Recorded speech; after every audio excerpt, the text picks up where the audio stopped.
programa destinado ao ensino médio. Assista agora Sala de Professor.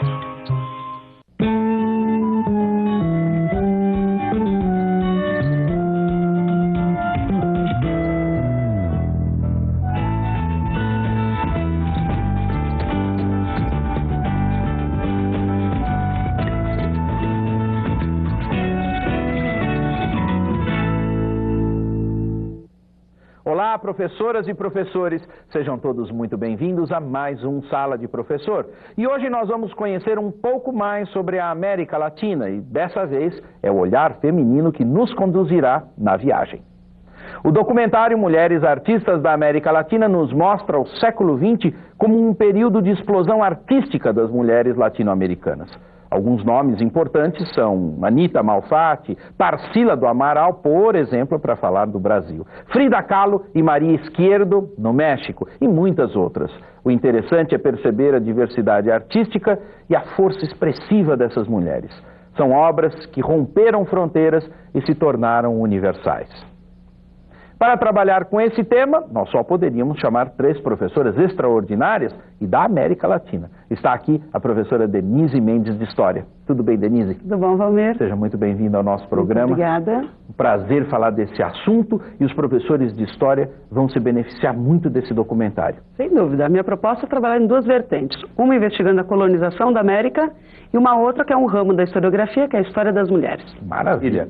E também está com a gente a professora de Artes Visuais, Ana Lúcia Carlos Avara. Tudo bem, Ana? Tudo ótimo, Valmir. Professores de arte também vão utilizar, não só professores também claro. Vão utilizar muito bem esse material, um material muito rico e raro, inclusive. É, exatamente. Muita imagem, é uma ótima oportunidade para a gente ampliar o leque de conhecimento sobre artistas latino-americanos. Falando em ampliação, para falar sobre a América Latina, nós precisamos de geografia, de todas as disciplinas, mas geografia é fundamental. Por isso está com a gente a professora Denise Neri. Tudo bem, Denise? Tudo bem, Valmir. Seja também muito bem-vinda ao Sala de Professor. Obrigada. Falar da América Latina e não falar dessa contextualização geográfica, do espaço geográfico e de outros conceitos, é praticamente não falar da América Latina. Sem dúvida, Valmir. Mas, além disso, acho que para o geógrafo ele vai descobrir uma outra América Latina com esse vídeo. Então, vamos aceitar o convite. Vamos descobrir uma outra América Latina a partir do olhar feminino, vendo Mulheres Artistas da América Latina. E daqui a pouquinho nós voltamos. Bom filme para vocês e até já.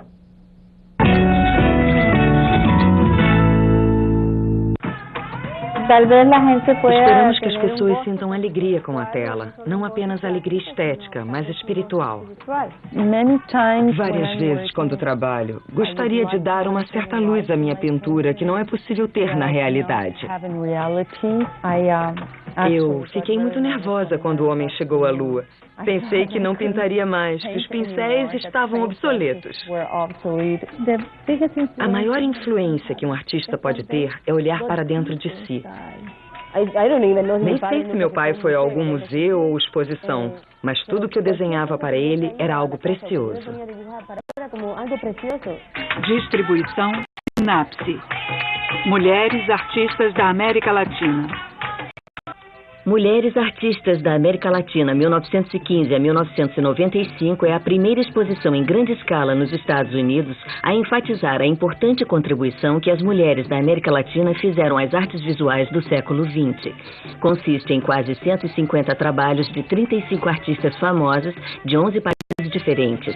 Os trabalhos incluem pintura, escultura, obras em papel e instalações multimídia. Quando eu estive na América Latina, descobri que as mulheres pareciam desempenhar um papel proporcionalmente grande no desenvolvimento da arte em seus países e tinham credibilidade. Mas, quando voltei aos Estados Unidos, vi que esse trabalho não recebia a importância que achava merecida. Se houve falta de conhecimento sobre as artistas da América Latina, foi devido à falta de conhecimento sobre a América Latina e sobre mulheres artistas em geral. Nos últimos anos, os Estados Unidos se tornaram o lar de muitos latino-americanos. Entender a cultura latina pode ser cada vez mais importante para compreender a cultura americana. Quando estava na América Latina, nunca senti discriminação como artista, mas quando vim para cá nos anos 70, senti. Na época, era como uma deficiência. Felizmente, acho que a situação mudou muito. Cada uma das artistas representadas na exposição é influenciada pelo país latino-americano de seu nascimento ou imigração. Portanto, para entender sua arte, é importante entender a vasta variedade geográfica ao sul da fronteira dos Estados Unidos e perceber a força do catolicismo, das culturas indígenas e da linguagem. Não sei como me colocar em relação só à arte latino-americana. Geograficamente, temos o que se chama América Latina e o Caribe. Como idioma tradicional falado como parte da América Latina, falamos espanhol. Mas há pessoas que falam português, pessoas que falam inglês e pessoas que falam francês. Há várias coisas que nos unem como território, como terra em alguns lugares. E há coisas que podem nos separar. O Brasil é o maior país da América Latina e o único onde se fala português. Inclui o rio Amazonas e a rica floresta tropical amazônica. Também é a maior nação católica do mundo e lar de ampla variedade de raças.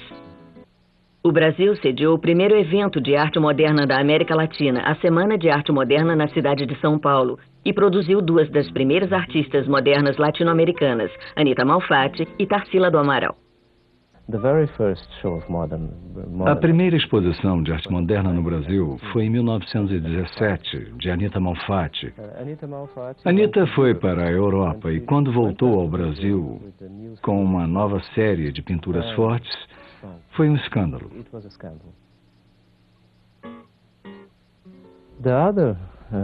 A outra pioneira das primeiras artistas brasileiras, eu diria que é Tarsila do Amaral. Algumas de suas obras expostas mostram referências reais da cultura brasileira, dos festivais brasileiros. Ela foi uma das primeiras a usar pintar esses temas. Tarsila do Amaral criou dois movimentos. O primeiro se chamou Pau-Brasil. O segundo é da época em que foi casada com Oswald de Andrade. Eles criaram um movimento chamado Antropofagia. As ideias expressas por Andrade e outros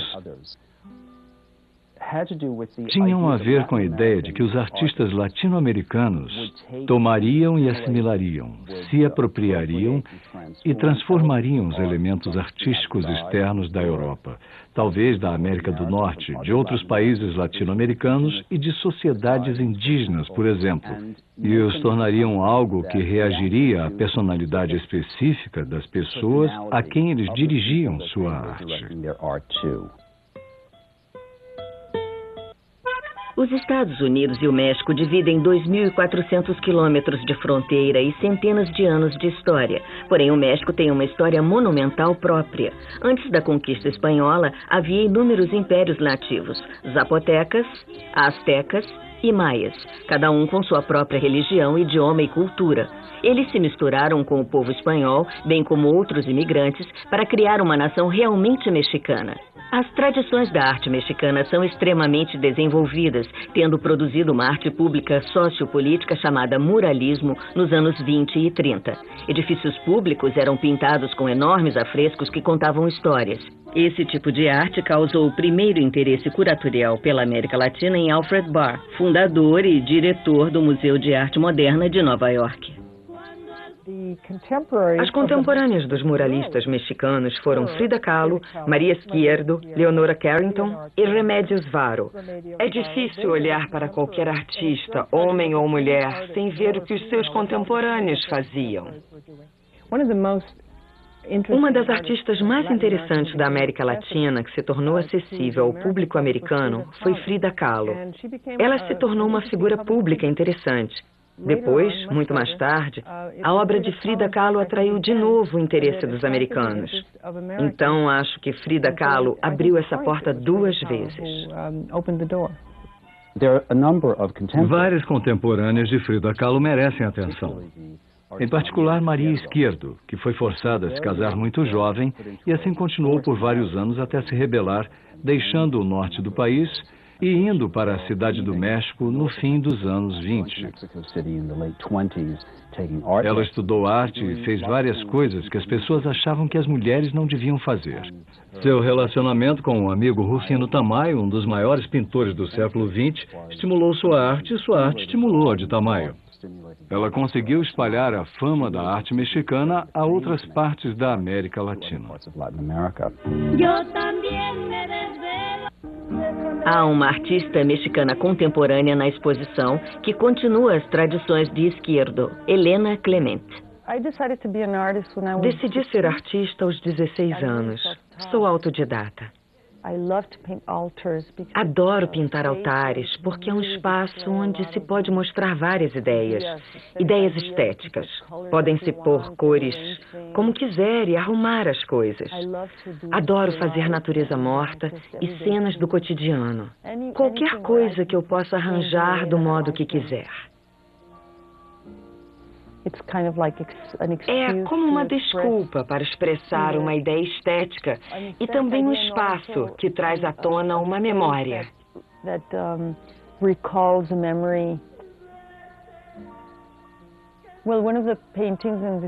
Uma das pinturas mostra a loja Tienda de la Rotes, uma dessas lojas que tem um pouco de tudo. Gosto muito delas e queria pintar uma com luz noturna, com luz elétrica. Eu me diverti muito com essa pintura. O surrealismo vai além do realismo e é um movimento da arte e da literatura que tenta retratar as obras da mente subconsciente manifestadas nos sonhos. Falando em relação aos surrealistas, vê-se uma grande onda de artistas que foram da Europa ao México no fim dos anos 30 e início dos 40. Artistas da Europa Central e pessoas fugindo do terror dos fascistas na Espanha ou do nacionalsocialismo e dos nazistas na Alemanha. Vários deles eram mulheres. Entre os mais importantes estavam Leonora Carrington, da Inglaterra, e Remedios Varo, da Espanha, que chegaram à Cidade do México quase ao mesmo tempo. Tornaram-se boas amigas e desenvolveram um tipo de pintura influenciado por fontes díspares, eu acho, como Hieronymus Bosch e a mitologia celta. Seus trabalhos eram muito semelhantes. Ao sul do México, no topo da América do Sul, está a Colômbia, terra de montanhas, litoral pacífico e praias caribenhas. A influente crítica de arte argentina Marta Traba fundou o Museu de Arte Moderna em Bogotá, sua capital. A presença de Traba ajudou a criar uma atmosfera inspiradora que promoveu todo tipo de experimentação artística, incluindo a abstração. A abstração tem personalidade diferente em países distintos. Talvez consideremos o abstrato, ao menos no início, como o desejo de fugir da representação estrita e, em um sentido, universalizar ou fazer uma declaração transcendente em vez de uma declaração específica do aqui e agora. Há também abstracionistas radicais interessantes. Várias delas estão nesta exposição. Fanny Sanin, da Colômbia, é um dos exemplos mais interessantes. As pessoas gostam de categorizar o artista em certa escola, certo movimento. Pelo que sei, diria que minha arte é abstrata, pois não tem relação com a vida natural ou a vida real. É verdade que meu trabalho mudou, mas a mudança foi lenta, muito consciente e ela nunca foi abrupta e total.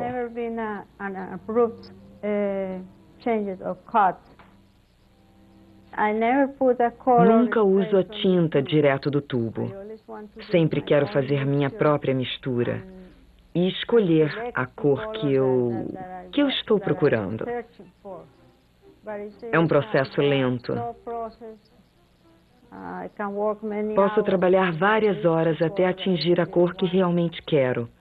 É o processo de criação. É muito difícil de explicar em palavras, sabe?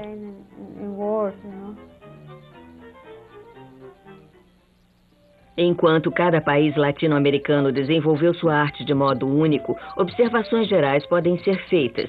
Marta Traba descreveu certos países latino-americanos como fechados, menos abertos a influências da Europa e outras, e mais afetados pela cultura indígena.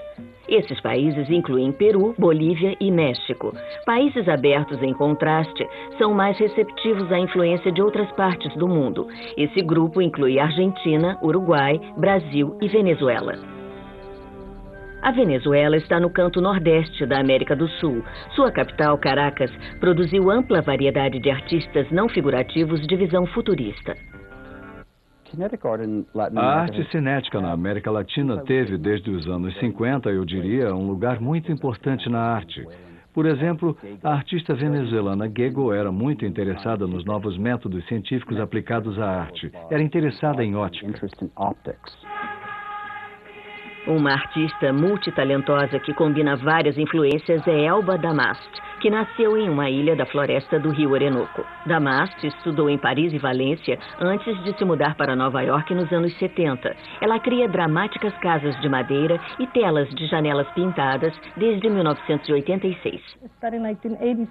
Em 1986, fui à Índia e quando estava lá, notei que a casa das pessoas era a alma. O corpo. Várias pessoas lá têm o sari ou não têm nada. Pensei, por que isso acontece? Por que as pessoas dormem na rua? Por que isso, sabe? Então pensei, como criar uma casa estruturada para que o ar passe? Voltei a quando era criança e me lembrei da cidade e da ilha onde nasci. Havia muitos índios que tinham casas chamadas palafitas. Não havia parede em volta. Eles viviam em espaço aberto, pois eram livres. O que tentei fazer foi criar uma casa que fosse a alma. Para ser artista, é preciso expor a si mesmo, emocionalmente. É preciso expor o coração, literalmente. Então, deve-se pegar o coração e servi-lo a pessoas que irão julgá-lo e dizer se você é bom ou se não é bom o bastante. Deve ser muito difícil. A Argentina é o segundo maior país da América do Sul. Durante os anos 40 e 50, a capital, Buenos Aires, era um centro do construtivismo, movimento de arte não figurativa na pintura, escultura e arquitetura, caracterizado por desenhos abstratos e geométricos. Uma das maiores influências construtivistas na América Latina foi o artista uruguaio Joaquim Torres Garcia. Uma de suas alunas foi a artista Rosa Aclé, cujas obras combinam construtivismo e elementos indígenas. Também de Buenos Aires veio o movimento de vanguarda MADI, em reação ao pensamento conservador na arte que incluía a pintora Sara Grillo.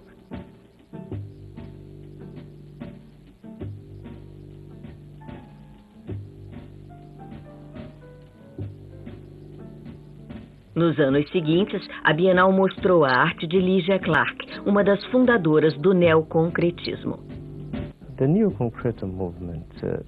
O movimento neoconcreto veio de se repensar o movimento do concretismo. É uma obra em que se pode interferir. Lygia Clark, em sua última exposição em São Paulo, pôs placas perto das instalações que diziam "favor tocar". Outra artista brasileira em atividade nessa época foi a suíça de nascimento Mira Schendel. Mira Schendel usava letras e caligrafia como elementos para suas obras o tempo todo. Elas estão presentes em todas as diferentes fases de seu trabalho. Em países como o Brasil, há uma escola muito interessante de pintores japoneses vivendo em São Paulo que nos anos 50 iniciaram um tipo de abstração lírica relacionada à dança contemporânea do Japão. Tomi Otaki mudou-se para São Paulo em 1936. Ela descreve seu trabalho como arte ocidental, mas pinta usando certos princípios tradicionais japoneses, tais como nunca usar mais de uma ou duas formas na mesma composição. Os países da costa oeste da América do Sul são dominados pela enorme Cordilheira dos Andes. Incluem a Bolívia e o Peru, que foram habitados pela avançada civilização inca por séculos antes da conquista espanhola. Quando se vê o Peru, a Bolívia, esses artistas conseguiram muito reconhecimento em seus países. Foram muito menos tocados pelas tendências modernistas europeias. Maria Luísa Pacheco foi muito admirada por suas composições e modo de criar a majestade dos Andes em uma superfície bidimensional. Marina Nunes del Prado é escultora. Era apaixonada por seu país, a Bolívia. La Paz está a 4.000 metros de altitude. É uma vida diferente lá em cima. A vista é diferente, as cores, a luz. Chilsa Tsuchiya teve pai japonês e mãe índia, uma mestiça. Ela mistura certos símbolos de seus sistemas de crenças da cultura índia, a huaca, uma pedra muito simbólica.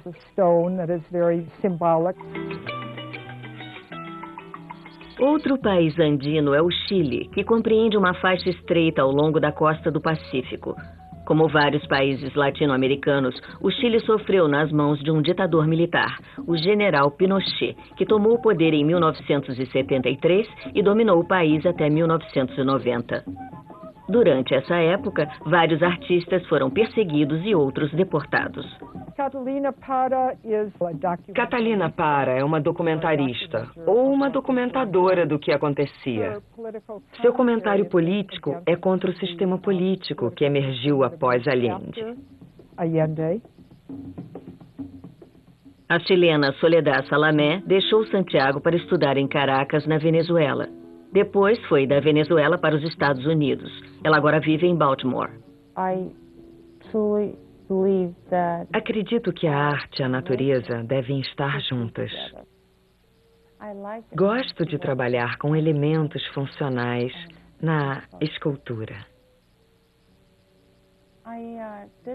Trabalhei com um astrônomo por 2 anos.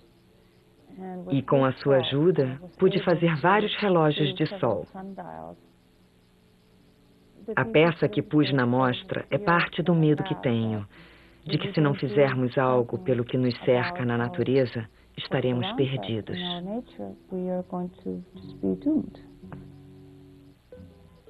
O segundo Jardim da Luz é uma peça muito importante para mim, pois introduzi pela primeira vez elementos vivos em meu mural. Trabalho com um paisagista. Gosto de colaboração e foi ótimo misturar escultura, pintura e educação sobre elementos em uma obra. Eu me sentia mais incorporada às artistas latino-americanas quando vivia na América Latina. Sinto estar mais ligada, no momento, aos artistas norte-americanos.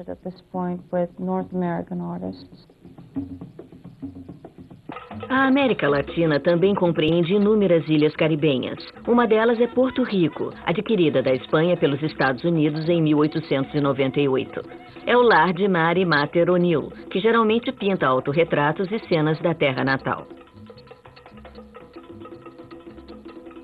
A maior ilha caribenha é Cuba, nação comunista desde 1959, quando Fidel Castro tomou o poder. Cuba foi o berço de Maria Magdalena Campos Pons, descendente de escravos nigerianos que agora mora em Boston. Ser mulher e ser negra afeta sua carreira onde quer que se esteja. Mesmo se não for cubana. Ser mulher já é difícil. Ser mulher e negra é 2 vezes mais. Ser cubana é 3 vezes mais difícil.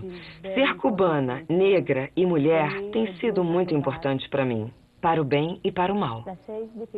As 6 dificuldades, 6 coisas são difíceis nesse mundo. Falar, a tradição oral, é muito importante na cultura africana em geral. Entre os descendentes africanos, a tradição oral é um modo de reunião, de comunicação. É um modo de preservar a memória. Ser blasfemo e respeitoso. A peça da mostra de Milwaukee é o que eu chamaria de peça de lembrança, uma homenagem a tudo que reúne essas memórias.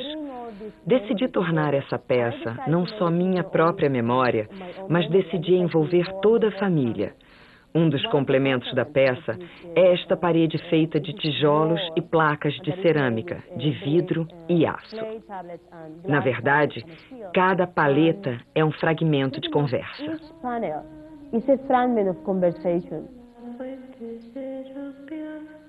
O conceitualismo é um movimento artístico no qual a ideia é suprema, tendo precedência sobre o produto final, que pode ser pintura ou escultura, mas também texto ou performance. O conceitualismo foi usado com bom efeito para articular ideias feministas, como é evidenciado pela obra da artista cubana Ana Mendieta. Ela também usou o próprio corpo de forma muito política. Na arte ambiental que fez, nas obras em que pressionava o corpo em lama ou areia, ou queimava o perfil do corpo em uma cama de grama, a ideia de usar o corpo como simulacro da Mãe Terra, da deusa da terra, da figura feminina toda poderosa.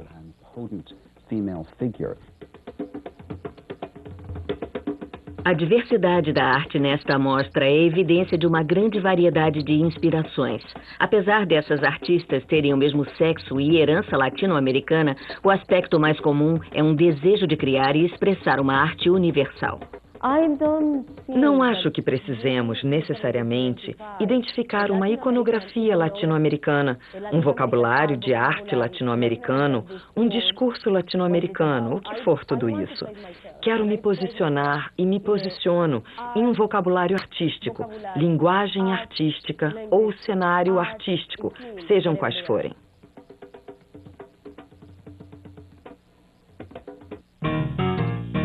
Versão brasileira, Voz e Versa.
Retornamos com o programa Sala de Professor e hoje o nosso trabalho é com o filme Mulheres Artistas da América Latina, ou seja, Nossas Mulheres Artistas.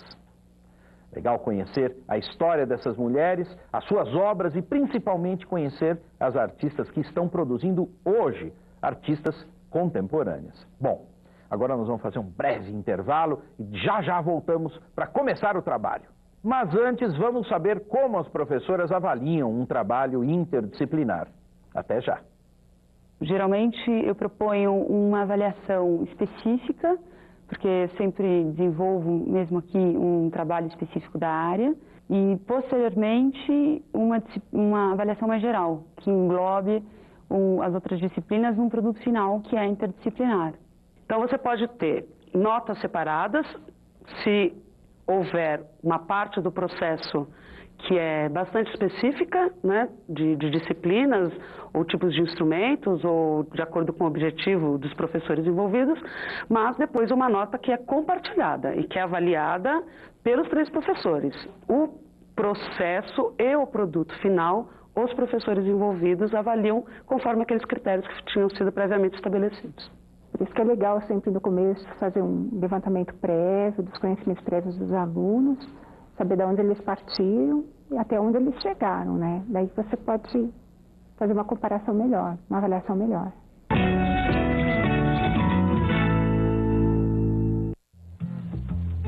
Little boxes on the hillside, little boxes made of ticky-tacky, little boxes on the hillside, little boxes all the same. There's a pink one and a green one and a blue one and a yellow one, and they're all made out of ticky-tacky and they all look just the same. And the people in the houses all went to the university where they were put in boxes and they came out all the same. And there's doctors and lawyers and business executives, and they're all made out of ticky-tacky and they all look just the same.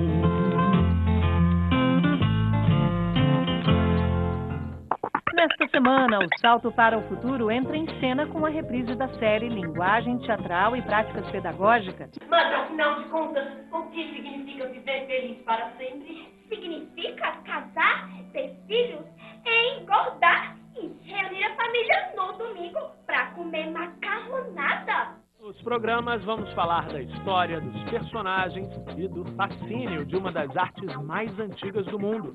Tudo isso em entrevistas e reportagens.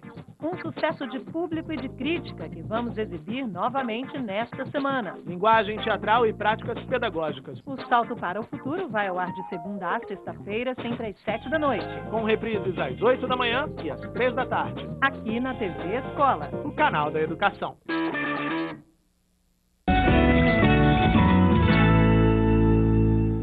Estamos de volta com o programa Sala de Professor e estamos recebendo as professoras Denise Neri, Ana Calzavara e Denise Mendes. E o trabalho vai começar com a Denise. Com a Denise, mas não com história propriamente, né, Denise? Ainda não.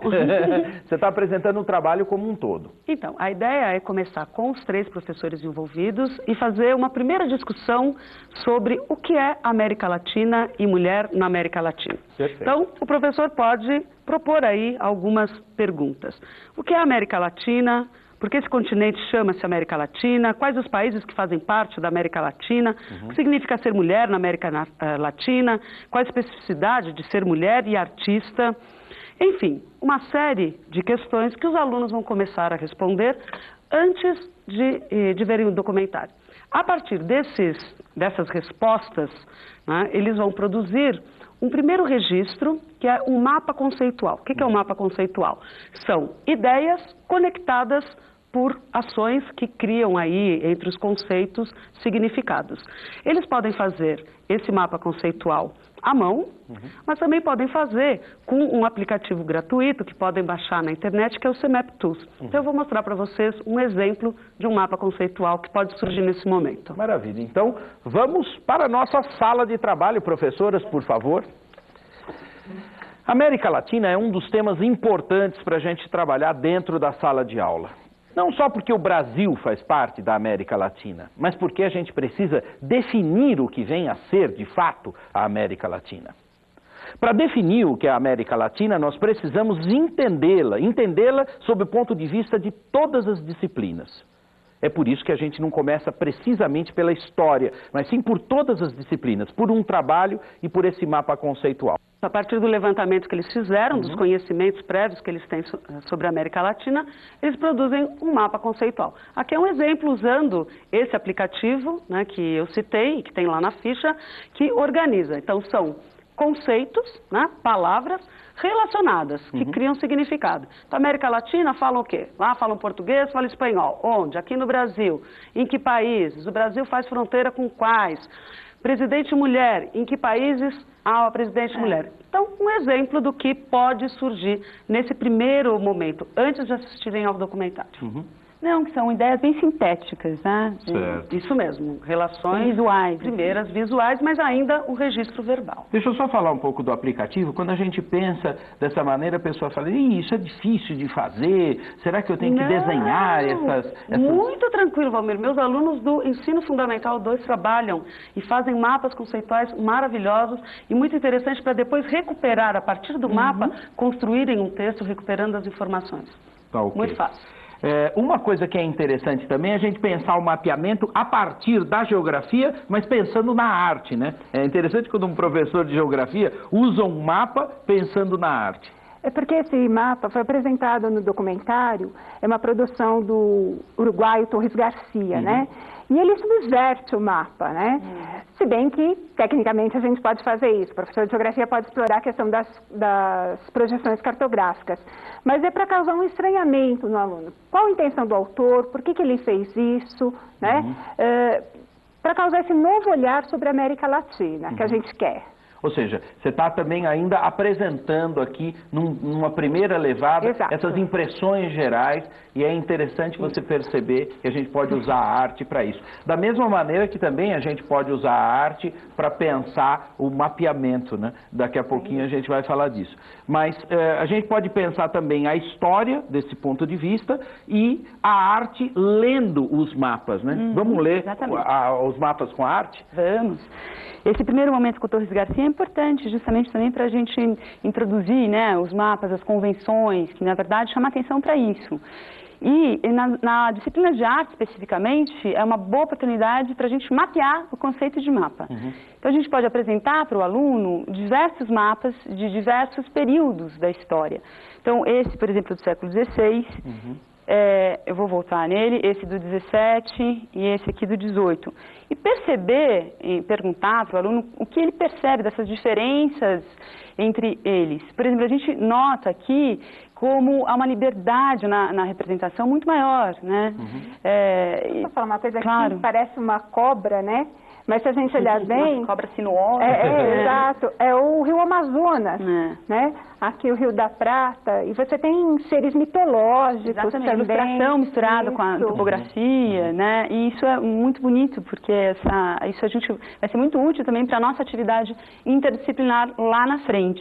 E perceber como ao longo do tempo vai chegando mais perto daquilo que a gente está acostumado, uma ideia do que é um mapa, né? Mais científico, mais preciso nesse sentido.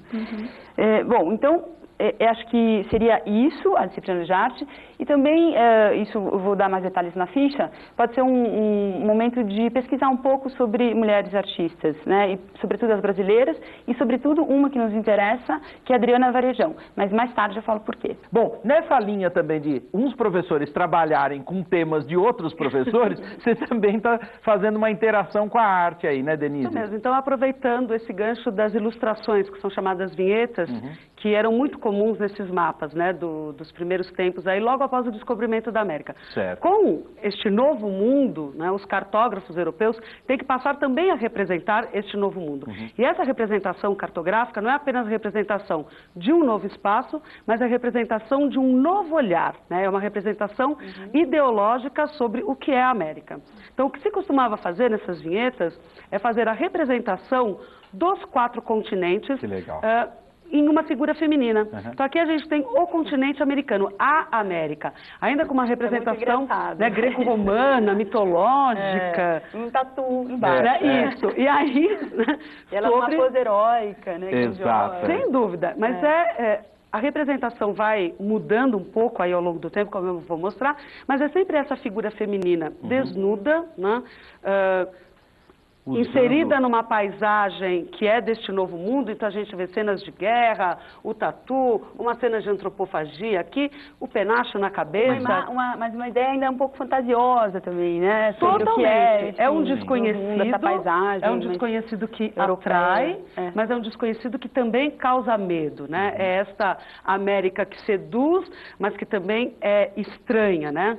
E por que esse tipo de representação, né? A América, que ela representa este continente virgem, este continente que vai ser conquistado, desbravado, explorado. Das vinhetas dos mapas, outros artistas, nos séculos seguintes, vão passar também a representar em telas, né, em pinturas, e aqui já um artista brasileiro, não mais um artista estrangeiro, né, os artistas viajantes.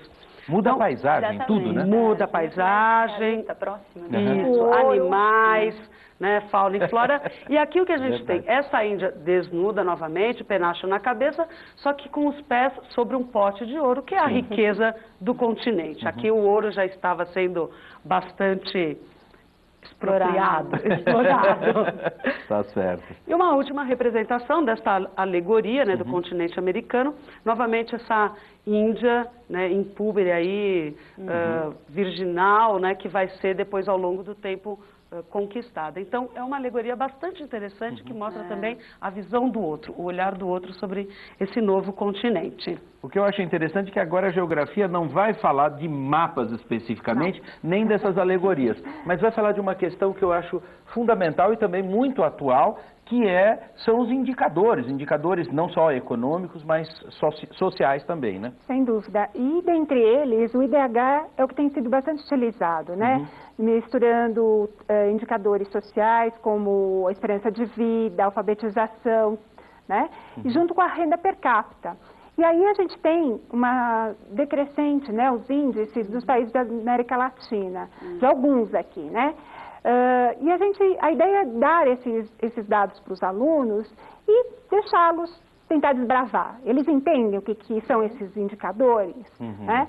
O que chama atenção para eles? Chama a atenção da Argentina estar em primeiro lugar? Sim. Chama a atenção do Brasil, em primeiro lugar, entre os latino-americanos. Sim. Chama a atenção do Brasil estar nessa posição? O que tem levado o Brasil a ficar abaixo de México, de Costa Rica, de Uruguai? Sim. Né? Que seria a esperança de vida e a taxa de alfabetização, né? Então, é um primeiro contato com esses indicadores. Certo. Outras questões são de a gente ver a mulher latino-americana.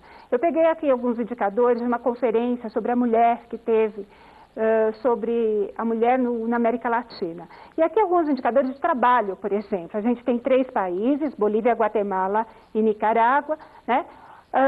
Homens e mulheres.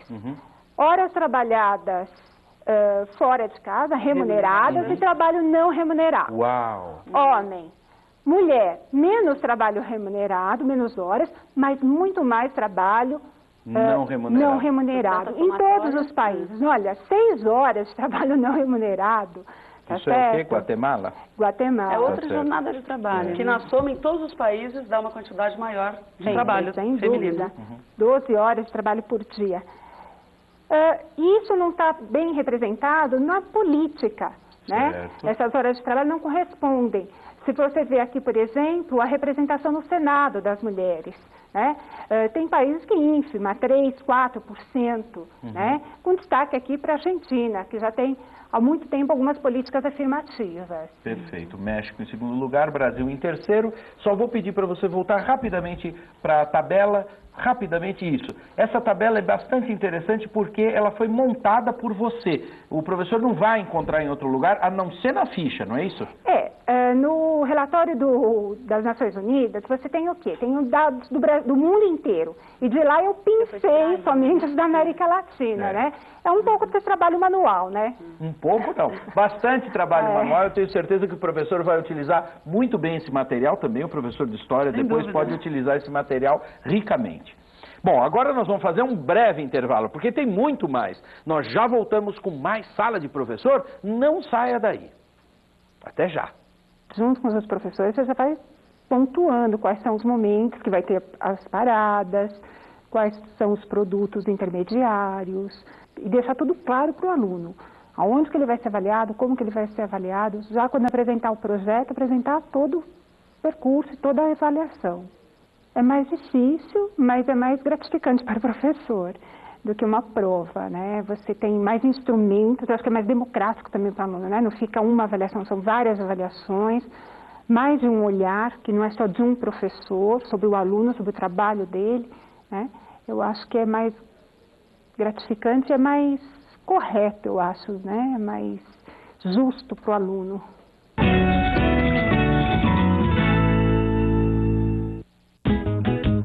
Caminhos da Escola. O que o esporte tem a nos ensinar? Eu gosto do futebol, que eu acho interessante, e eu trabalho muito em equipe com os meus colegas lá. A Escola Municipal Luiz Gatti, em Belo Horizonte, Minas Gerais, mostra como a educação física pode ajudar na escola e na vida dos alunos. Eu acho que o esporte não só complementa, como ele faz parte da educação, né? Ele é um instrumento que a educação pode usar, né? Com muita certeza que dali você vai estar tirando bons frutos. O pessoal da Escola Municipal Governador Carlos Lacerda, no Rio de Janeiro, bate um papo com o engenheiro Ney Robson. Ele revela que a robótica não é tão complicada quanto parece. Vocês podem trabalhar no que vocês quiserem, fazendo robôs, fazendo o que vocês quiserem, usando o que está em volta. Você não precisa estudar numa escola caríssima, ter um laboratório super bem montado, para vocês darem vazão à sua criação. Na segunda fase do desafio Urbanização, os grupos vão participar de oficinas para criar novas plantas do bairro Jaguaribe, em João Pessoa, na Paraíba. Não perca Caminhos da Escola, hoje, 8 da noite. Alô, alô, meninas e meninos criativos de todo o Brasil! Já estão abertas as inscrições para a Sebrace, Feira Brasileira de Ciências e Engenharia na USP. Para participar, basta criar um projeto do balacobaco com um fundamento científico. Milhares de estudantes já mostraram. A atividade traz a inovação Eureka! E você ainda tem a chance de participar da Feira Internacional de Ciências nos Estados Unidos. Não perca tempo!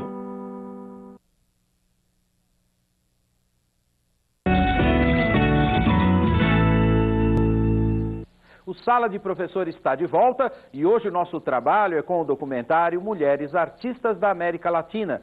E a gente continua o trabalho, agora nós vamos para a interdisciplinaridade.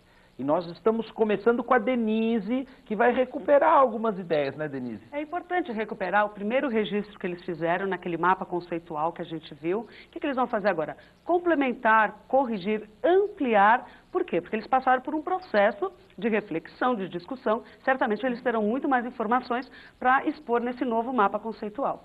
Exatamente. E aí as artes plásticas, a arte, de um modo geral, vai abrir esse caminho da interdisciplinaridade.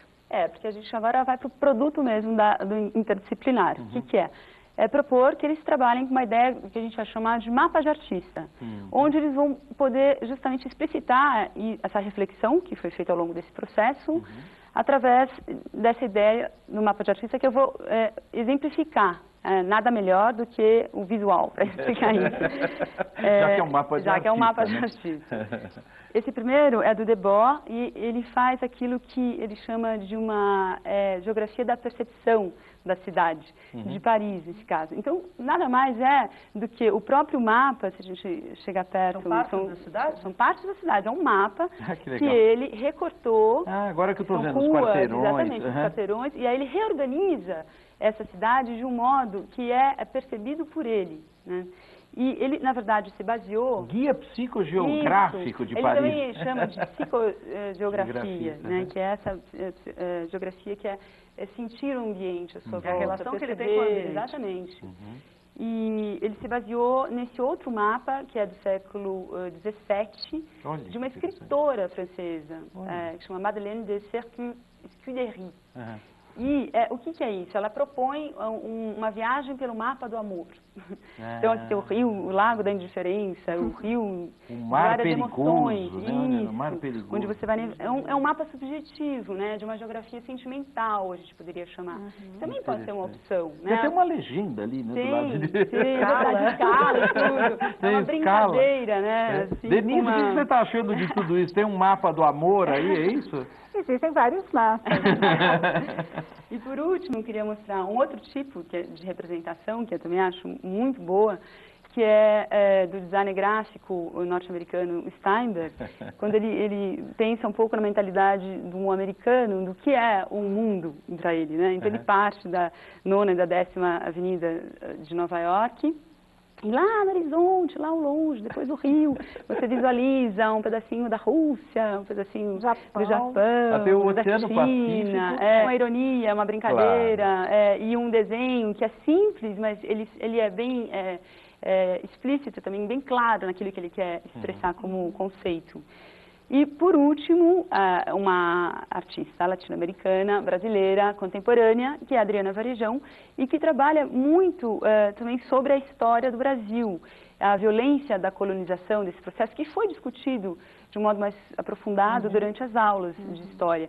Então, o que ela propõe é que ela pega essa imagem, é muito hein? forte. Ela pega se apropria também, pega um mapa de um historiador, cartógrafo português, do Lopo Homem, de 1519, esse mapa, e onde ele traça essa unificação entre o mundo, a Ásia e a América, e aí ela propõe uma ferida, né, uma fenda, uma cicatriz, porque justamente relembrando e remetendo a esse processo que não foi tão simples assim. Claro. Né? Nem um pouco tranquilo, né? Nem um pouco tranquilo.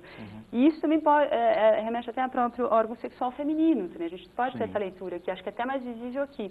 São dois trabalhos que, embora não sejam exatamente do mesmo ano, eles certamente falam entre si. E aqui também bem irônico, bem forte. Os efeitos da colonização. Ela parte de uma imagem do Debré, e só que recoloca as figuras de um modo... Então, acho que é por aí. São várias as possibilidades. Inclusive, né, acho que a gente tem que mostrar mais.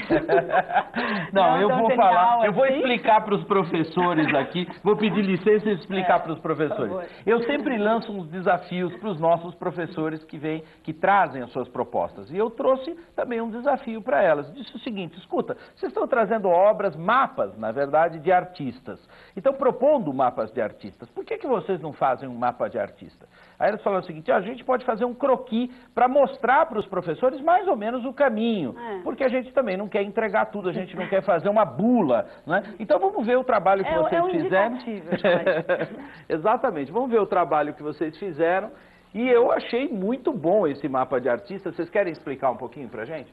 Eu acho que inicialmente a gente estava pensando num estopim, né, que propiciasse essa ideia de trabalhar com mapa, território, identidade da mulher latino-americana.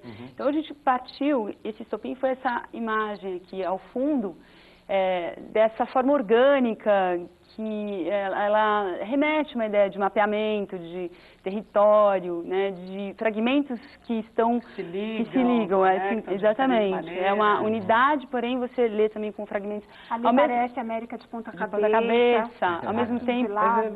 Começa aqui uma figura feminina ao centro, começa a identificar algumas formas. Ao mesmo tempo, a gente pensou nos passos, que parecem pegadas, né, que caminham em diferentes direções, então, que é justamente um pouco esse arcabouço assim, da América Latina, né? E aí a gente também trouxe outras figuras simbólicas, as próprias mulheres, ícones, figuras que são marcantes. Também aquela questão da alegoria, né? Volta com a alegoria simbolizando essa mulher. Até atrizes, né? Tem algumas figuras que a gente identifica claramente. Isso, trazendo, um pouco também para isso, né? Porque para incitar o olhar e ir atrás. Os alunos vão produzir esse material. Eu gostei muito dessa ideia da organicidade, né? Da forma. Vocês encontraram essa forma aqui no estúdio, né? Começaram a trabalhar a partir dessa forma e trouxeram também os desenhos dos contornos dos mapas, né? Para se comunicar enquanto forma mesmo. Assim, a gente também pensou no próprio contorno de alguns países latino-americanos. Certo. Então, foi o que a gente fez. A gente pintou de cores diferentes também. As palavras também são ótimas. Índio, latina, mulher. E não tem só elementos femininos. Castro, né? Tá aqui, que é um elemento... Porque a figura masculina faz parte do mundo feminino, né? Então... Agora, como que vocês construíram isso daqui? Como? Coletivamente. E nós vamos mostrar para os nossos professores como é que vocês fizeram esse trabalho, esse mapa do artista, porque, é claro, nós registramos tudo ponto a ponto para mostrar para vocês. E vamos mostrar rapidamente numa câmera acelerada que nós preparamos aqui para os nossos professores. Você conduz para a gente daí, Ana? Conduz. Então vamos lá, vamos olhar essa imagem. Isso. Está bem rápido, bem acelerado.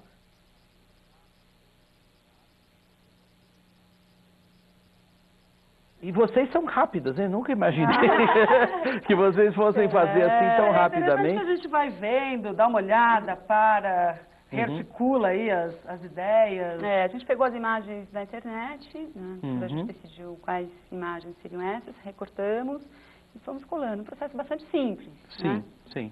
e resolveu e chegamos aí. Parabéns, eu gostei muito. Obrigada. Vamos mostrar aqui o nosso último slide, que é o slide do Sala de Professor. É só clicar mais uma vez. Pronto, chegamos no Sala de Professor de novo. Que, sem dúvida nenhuma, eu achei o trabalho como um todo um trabalho muito bonito, muito bem feito, porque ele de fato, é um indicativo. Os alunos vão produzir muito mais. Sim, eles vão gostar dessa proposta. Né? Eles fazem coisas muito bacanas. É verdade. Os alunos, professores, produzem muita coisa. E essa produção é uma produção extraordinária. Nós vamos fazer o passo a passo do nosso trabalho. Para isso, as professoras vão voltar agora para a mesa. Quero falar rapidamente com você, enquanto elas voltam. Esses temas, eles dão origem a várias possibilidades de interpretação, várias possibilidades de trabalho. O trabalho interdisciplinar é isso. O trabalho interdisciplinar é todo esse processo mesmo. É um processo de construção coletiva, um processo de construção dos professores, dos alunos. A América Latina precisa disso. Precisa de trabalho coletivo, precisa de trabalho conjunto.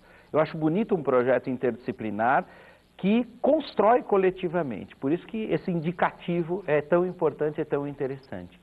Bom, vamos recuperar as etapas principais do nosso trabalho interdisciplinar de hoje. Bom, começamos com um mapa conceitual a partir, é claro, de questões que são feitas aos estudantes. Esse mapa conceitual pode ser construído de diversas maneiras. Depois é a hora da geografia trabalhar um pouquinho com um mapa artístico, não é? Quer dizer, com um trabalho de um artista, né? Do Torres Garcia. Depois a gente apresenta o documentário para ele. Exato, né? Apresenta o documentário e em seguida é a vez da arte trabalhar com mapas, a evolução dos mapas, mostrando essas características. Depois, isso daí já estamos no trabalho disciplinar. A história vai recuperar esses mapas e outras imagens para mostrar essas alegorias. As alegorias, a representação simbólica. E em seguida a geografia vai estudar indicadores, trazendo para uma questão muito contemporânea, bastante atual. Depois disso, aí é hora de recuperar aquelas ideias lá anteriores do mapa conceitual, ampliar esses conceitos e a partir daí construir um mapa do artista em conjunto. Gostei. E eu tenho certeza que vocês também gostaram.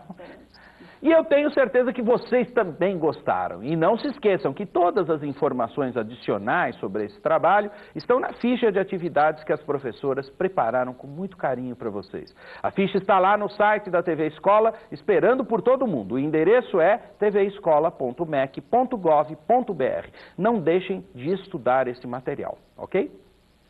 O Sala de Professor fica por aqui. Obrigado mais uma vez, professoras, pelo lindo trabalho.